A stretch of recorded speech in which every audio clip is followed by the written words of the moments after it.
I think really I felt that sense of privilege as I drove in the morning over the sand dunes on the beach in Morocco for the first day's shoot, or actually the test day. And I got to see the Trojan horse half buried in the sand, just at the waterline. And that's an image that I had in my head for about 20 years.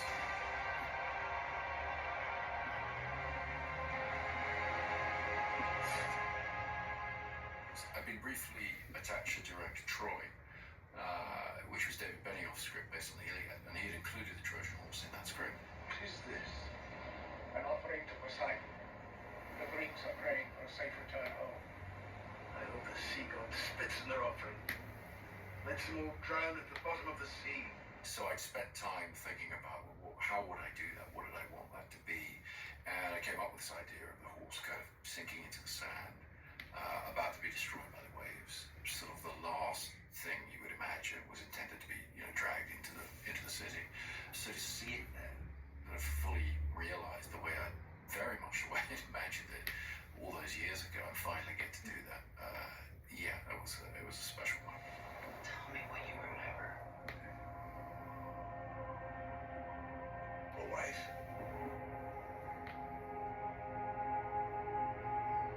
A son.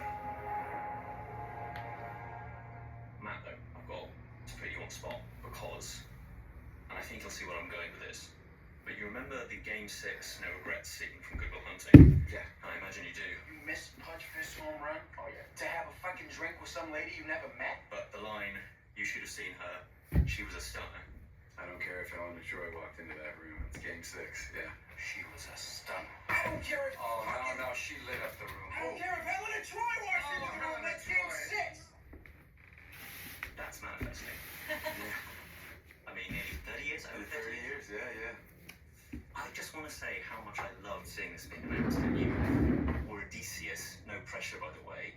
How did it feel to finally be told you're the lead of the Nolan movie? And not only that, it's the Odyssey.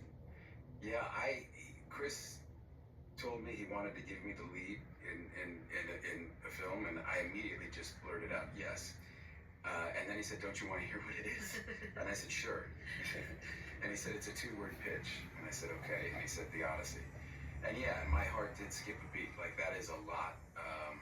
But I have to say, having Chris ask me to do it, because he had written the screenplay, because he was going to direct it, that gave me a lot of confidence. I just know, like, looking outside myself, that the casting in his movies is always pretty impeccable. And I'm like, whatever this is, he thinks I can do it. And so, I'm going to believe him. Help me go home. When did you feel most pleased to have cast Matt Damon? I mean, all the time, really. I mean, from day one, everything was tough on this film. Physically tough. And the thing about Matt is, he's an incredible actor, and he's a wonderfully charismatic movie star with a really beautiful, empathetic ability to draw the audience in, and to his character's way of thinking. No one could stand between my men. Kind of take you on a journey, and obviously that's what I needed at the heart of this telling of the Odyssey. I know. But really, in addition to that, the fact that he's somebody who he's in a place in his life and career and his natural temperament as well. He feels a lot of joy in what he does. He feels very lucky to be doing what he does. He doesn't take it for granted. And so all of the hard things, all of the difficulties, whether it's sort of climbing up a mountain to start the day's work, or being out on a boat in a pitching sea and getting soaked, all of that, he enjoyed all of it. And everybody could see he was leading from the front, and he carries the rest of the cast, the whole crew with him. And yeah, it was, I think the film sort of, the experience of it would have been unthinkable without somebody like Matt. And there really isn't anyone like Matt, so unthinkable without Matt. I'll try not to tell him that. Please In case don't tell him that. his head expands. Please don't tell him. We can't have that. No one could stand between me and home. Not even the gods. The film would be unthinkable without him. I mean, those are big words. Not mine. Christopher Nolan. But you just made my day, so thank you. Don't you remember? How about that Matt Damon? How about that, Matt? Yeah. It is just it. He can play the lead role, and this is the lead role. Were there moments where you were just a bit blown away by him? Hey, Elton. Yeah. Yeah. He manages to do something nigh on impossible, which is be an extraordinary actor and have that level of charisma and just melts into the different characters. It's extraordinary. And then arriving on set, and I was kind of late on in the schedule. I think I was. It felt like I was as a crew. You know, they'd been on this odyssey. And yet his level of concentration and level of commitment and kindness and warmth and just being in that space without projecting ego, even though he's playing this role, was it's just so rare. There's this reluctance. As Odysseus, there's a reluctance which he plays so well, and it's a very different experience watching somebody do that, and also like I didn't ask for this in a lot of ways, you know, which is a really amazing hero to be behind. They're pining me for a day. You didn't even know. Like some sniveling bastard. You've got the gig, you've been told by email or your agent, the gig's yours. What's the first worry you start with? I'd actually like to say that you don't get told by your agent because your agents know absolutely nothing. My agents told me that this was a space movie, and then I went and met with Chris, and it was obviously not a space movie. But You got the gig, here we are. and there were no worries. It was fine. It's it's just the Odyssey. We'll be okay. No stress. Healthy stress. Healthy stress. So actually, look, on this one, I didn't feel that stressful. I thought the part was so funny and kind of like, and I appreciated that you chose me for it. And I was like, okay, I think I know what to do. Yeah, because a king to waiting for a king. Whereas Tom was like, no, I can go toe for toe with Matt Damon. No, I felt a lot of stress. Yeah. And also, a lot of the emotional backbone of the movie is set up in the opening. This is a household waiting for master. We need the audience to feel a sense of desperation for Matt's return. I want you to choose me. And a lot of that is done through John, myself, What would he do if he came back here to find all these suitors in his house? and your work. Ithaca's king is coming back. No, he's not.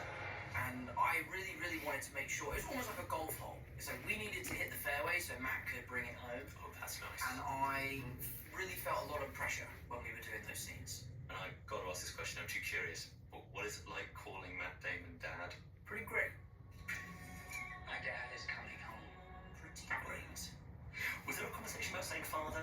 Was always Dad? It was always Dad, actually. I think Chris really wanted to make the movie feel approachable and accessible, and I think one of the things I was really fascinated to chat to him today about is when he was talking about the music and how, like, he did away with the orchestra because he feels like that kind of makes it feel elitist somehow, and he asked Ludwig to try and find these new ways to tell the story, keep the same emotion, but make it feel really accessible.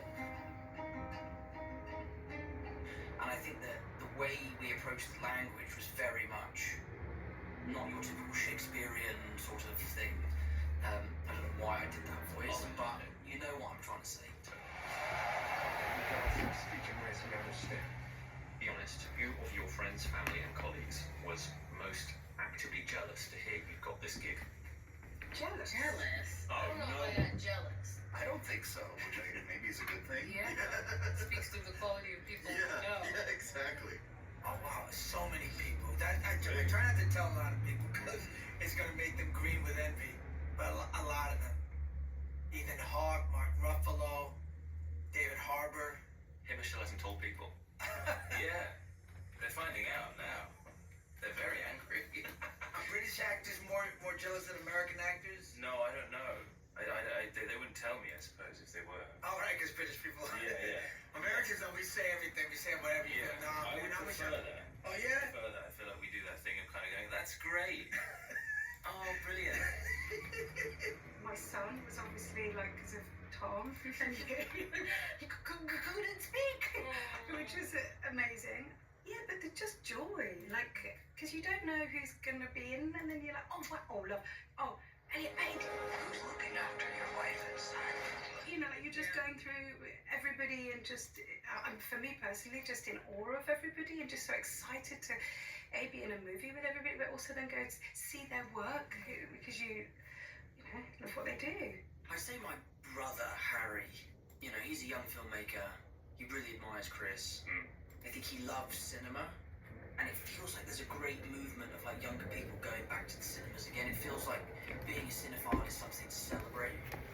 He has worked with me for a long time. We worked on loads of jobs together, and I think he had a real sense of like pride for me getting this job. So that was really nice. What's Rob's like? I don't know. Like it's the admiration that Chris inspires in people. Like I always find it it's quite amazing. Like I mean, Chris is the draw.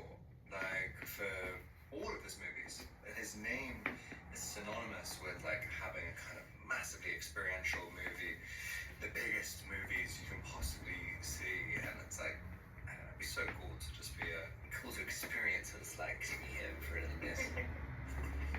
What do they want to know? Because this movie is, to my eyes, like no other movie that could exist maybe in this century. Absolutely. What questions are they asking you from an industry perspective? I mean, a lot of people want to know how Chris works on set. Yes. But I suppose specific to this movie, it's like how did he do the Cyclops and how he did, you know, all these bits of the Odyssey that we know. So that was the main thing with this. Yeah, they want to know how was he able to capture that entire story in less than 3 hours. That's what they want to know. I mean, it seems like almost an impossible feat to take something, this text that's so old, so rich, and kind of like you said many times, boil it down to the essential kind of things. I found it very moving and like very human and very personal in a way. The scale and the scope is so great. I mean, you're reading it and certain scenes, you're like, how the hell are they gonna do this? Did it work? And you know, it did work. I mean, like you were saying, it is a work of art. It's one for cinematic history. I mean, it's the best movie I have ever been in my life. Wow. It's nice to be able to say that, really, isn't it? Yes, Huge. absolutely. There's a video I watched, it sort of came into my life maybe March this year, where a marathon runner is running the LA Marathon, and they say, you. Hey, Chris. Hey, how we doing? All right, how are you doing? And your dog, I believe Charlie is your dog's name. Charlie is my dog's name, yeah. And he goes, oh, hi, I love Oppenheimer, and then runs off. Well done, by the way. You're right. And in that moment, and I promise you this is true, I started to find a part of the Odyssey unlocked for me because this is a movie, in some aspects, about a dog. Yes. And you used Charlie's Tale as the working title, right? Indeed. So, was that a moment when you were in the writing process, when you felt it sort of click? I know way before the writing process, really the reading process. Because it goes with an adaptation, and I love the process of adaptation. I really enjoyed on Oppenheimer, you know, taking a 700-page, very sort of academic text, beautifully written book, but not a screenplay, and trying to find the movie in that. You are an American Prometheus, the man who gave them the power to destroy themselves, and they'll respect that. And your work really begins. I really enjoy that process. And coming to the Odyssey, I spent a lot of time before I would write, just familiarizing myself with the even just trying to remind myself of what I remember the Odyssey to be. What were the things that I would want to see, you know, in a film. And then when I came to the text, you get to the bit with Argus, you're referring to the bit with his loyal hunting dog, and it, as a new dog owner, I did not grow up with dogs. And when my kids were little, despite all their heartfelt pleas, we never got a dog. Till they all left for college, which they're a bit angry about. Finally got a dog, and yeah, it changes your life. And I got to the bit with Argus, and it just killed me. And I think it was honestly a major reason that I knew I had to make a film. They're not giving up power to you or Odysseus. Do you think life goes back to the way it was? You're both veterans of Nolan movies. Tell us about your world.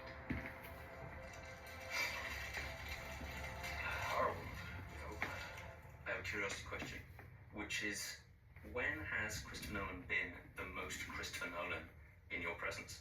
I actually have a story about this one. So we're filming Dark Knight Rises, and something very, very unusual for a Christopher Nolan movie. The the set had been built backwards. And so we had choreographed a huge fight to a set that we then had to revise. And the camera was misbehaving that day. And so there was all these just kind of unexpected stressors on the day. And I was 27, 28 years old. There was a big silence in the room, and I just couldn't let it lie. You know, I was just like, what's Rick Moranis' character's name in Spaceballs? I can't breathe in this thing. And no one said anything. I'm like, because like I just it can't come to me. Of course, we don't have phones on set. I'm like, I just can't think of it. Can anybody think about what it is? Dead silence. And then it was like, okay, we're ready to roll again. I was just like, never speak again on set ever. So anyway, so I'm just like, that was so dumb. I just need to learn how to sit in silence. So anyway, same thing happens in the afternoon. There's this uncomfortable pause, and I'm like, well, it's not going to be me. Not going to be me. And then one of the crew members goes, Annie, you know, I've been thinking about it all day, and I can't think about what Rick Moranis' name is. And somebody else goes, me too. And it's on the tip of my tongue. And we start to have like a little cacophony of like, what is his name? And finally Chris goes, oh, it was Dark Helmet. Can we shoot? Make way for Dark Helmet. All rise in the presence of Dark Helmet. That's great. We're gonna go. Action.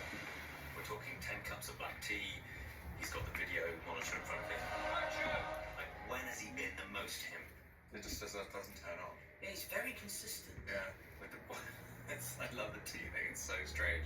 When you just see a thermos and it's just so much steam coming out. You know, that is first degree the worst burns, or third degree? I think third degree. Third degree. I mean, it's literally like you're drinking boiling hot water. No milk in there. Yeah. It's And I crazy. also don't think I ever saw him go to the bathroom. No, I know that's not what they want us to be talking about right now. it just doesn't happen. I don't think I ever. Yeah, he's always on set. He's always present. Yeah. Never leave. Doesn't go to the bathroom. Doesn't eat. He stands right behind the camera, which I love. All directors should do that, because then you have this relationship with the director, not just the camera, but the director's eyes are right there, and you feel so present. It makes you feel even more present. Can you top that? Sometimes he will do the thing that he wants himself. So there's a very key theme in this movie of a statue, the head of a statue, and there's a moment where it's rocking in the light in a certain way. And I think there's a behind the scenes photo of Chris. He was like, if I want this perfect, I'm going to do it myself. So they rolled on it, and he was moving exactly I love like that. you know? What I love about that is that he's just like, if I'm going to be precise about something, I'll just do it myself. Like, why would I expect someone else to do it and shout at them from the side of the camera? He wouldn't expect me to do anything he wouldn't do himself. Right. Which, so there wasn't that kind of super cool distance. It was just incredibly intimate in that way. Doing a movie with Chris Nolan is like being in an independent film that's costs a lot of money, but he keeps it small, tight. He's hands-on, like he was saying, and you just feel like it's an artist's realm, you know. I can take this home. When did you have the biggest pinch yourself moment, particularly with you going all over? When did you go, okay, well, this is living? Oh, there's two moments for me. Both times I was visiting set, wasn't working. You know, whenever I wasn't working, I would I would go and see what was going on, just because it really felt like he was changing the game, and it was history in the making. The Siege of Troy was absolutely breathtaking, and the scope of the set, the way that Ruth de Jong had built these like miniatures in the distance, so that if you kind of turned at a certain angle, the set would then take in the miniatures, which would then take in a town that was in the distance. So all of a sudden, a set that was like 200 meters wide would become like 7 miles long.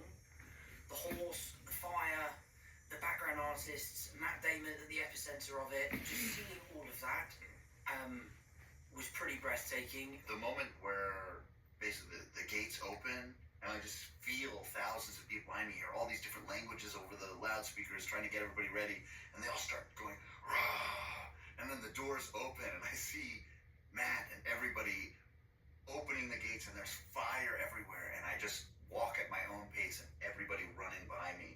And everything that you see in the movie was there in real life, and it was a crazy experience to feel feel that. Yeah. Wild. Lupita, I wish you the best of luck topping that. Because that's an absolute door slammer. Yes, I know. Well, for me, the first pinch me moment was hearing from Chris that the roles he wanted me to play, playing Helen of Troy and her twin sister Clytemnestra, iconic women.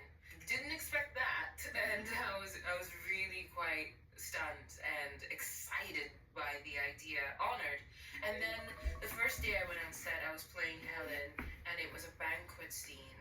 It felt like 500 extras in this hall. It was, probably, yeah. All dressed in, the garb of the times, and then I went to the banquet table, and it was spread with all this food, and there was like a food person, like a food artist who walked me through what all the food was, and told me stories about what they ate in the time, and gave me options for what to put on my plate, and I was just like, oh, the detail in this is astonishing. I could get used to that. Every move. Yes. And then the Maestrogonians for me was just a really kind of bizarre thing to witness, because I came over this hill in Scotland, again just visiting for the day, and they were all like sat on stools. And it just was like, it was a really bizarre I was going to ask you, what scenes that you weren't in were you sticking around on set for to see? Because I would have essentially been viewing this as a life achievement. Like, I don't need to have a break. I just want to watch I it. know, I went to Cyclops. I wanted to see, that was because I know Bill Irwin, and I know he's one of the most incredibly physical actors in the world. And then I saw him in the trailer, he was naked and blue. I didn't want to see that part, but I did want to see how it translated. Yeah, me too. I mean, You were in it. I was in it, but then I escaped the cave again earlier than the other guys. But the thing is, this is an example of how Chris works. I escaped the cave, and then they had a whole day of shooting inside the cave. And I was like, does that mean I get a day off? And they just kind of laughed at me.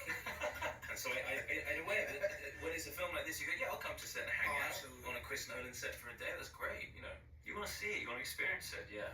I actually asked one of the days that I was off, I was like, is it okay if I tag along and come see? And they were they're like, of course, like come check it out. I mean, it's in some of the most extraordinary locations I've ever had the pleasure of, like, otherwise I don't